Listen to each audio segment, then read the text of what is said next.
वाराणसी में PAC, SDRF एवं वाराणसी के पुलिस के जवानों को द्वारा अद्भुत तिरंगा यात्रा का आयोजन किया गया, जो रामनगर पीएसी से निकल करके गंगा के रास्ते से विभिन्न घाटों से होते हुए 80 घाट पर पहुंचा, जहां पर इसका समापन किया गया। ज्ञात हो कि यह दृश्य देखने में इतना मनोरम लग रहा था जैसे कि तिरंगा यात्रा में आए हुए लोगों को कुछ कहने के लिए शब्द ही नहीं था। सजे धजे तिरंगा से लिप्त तिरंगा युक्त नावें अविस्मरणीय दर्शन कराने के लिए मजबूर कर रही थी। वहीं पीएसी के जवानों के द्वारा बड़े ही सुसज्जित ढंग से, सिस्टमेटिक ढंग से नावों को संचालन किया जा रहा था। इस दौरान घाट पर पीएसी के जवान, पुलिस के जवान, एसडीआरएफ के जवान, उनके परिवार के लोगों ने भी इस यात्रा का स्वागत किया तथा तिरंगा यात्रा में शामिल होकर के इसको सफल बनाया। इस दौरान जिला पुलिस प्रशासन के भी लोग मौजूद रहे। आइए देखते हैं बनारस की तस्वीर के माध्यम से पीएसी के द्वारा निकाले गए तिरंगा यात्रा का दृश्य। गई और यहाँ पर होने के बाद ये 80 घाट पर जाके समाप्त होगी। ये अवसर है अमृत महोत्सव का, राष्ट्र गौरव का समय है। जो वीर योद्धाओं ने, स्वतंत्रता योद्धाओं ने अपने प्राणों की आहुति देके आज हमें इस आजादी की सांस लेने में, स्वच्छंद वातावरण में सांस लेने का जो अवसर दिया है, उनको श्रद्धांजलि और नमन करने का अवसर है, राष्ट्र गौरव का अवसर है। पूरा देश ही नहीं, पूरा विश्व इस अमृत महोत्सव को बखूबी उमंग और उत्साह से मना रहा है। और आज उसी क्रम में ये तिरंगा बोट यात्रा थी। आप सबको इस काशी नगरी में आप सबका स्वागत है। मैं स्वतंत्रता दिवस की आप सबको शुभकामनाएं देता हूं।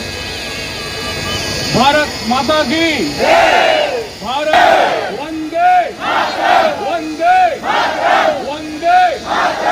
जय भारत, शुभकामनाओं के साथ।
सर, आज ये तिरंगा रैली यात्रा रही, क्या ये कार्यक्रम रहा है सर पूरा?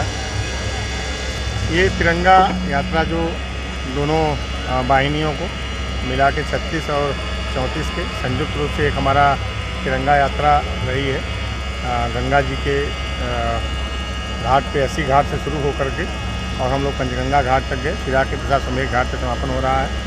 इस पूरे कार्यक्रम का नेतृत्व हमारे 34 के कमांडेंट श्री राजीव नारायण मिश्र साहब ने किया है और सारी चीज़ें हमारी बड़ी प्लान वे में थी।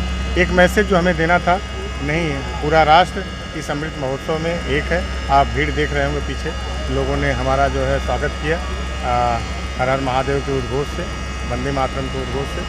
मैं इस आज़ादी के अमृत महोत्सव के पर्व पे अपने देशवासियों को, सभी लोगों को शुभकामनाएं देता हूं तथा ये जोश सदा बना रहे इसकी कामना करता हूं।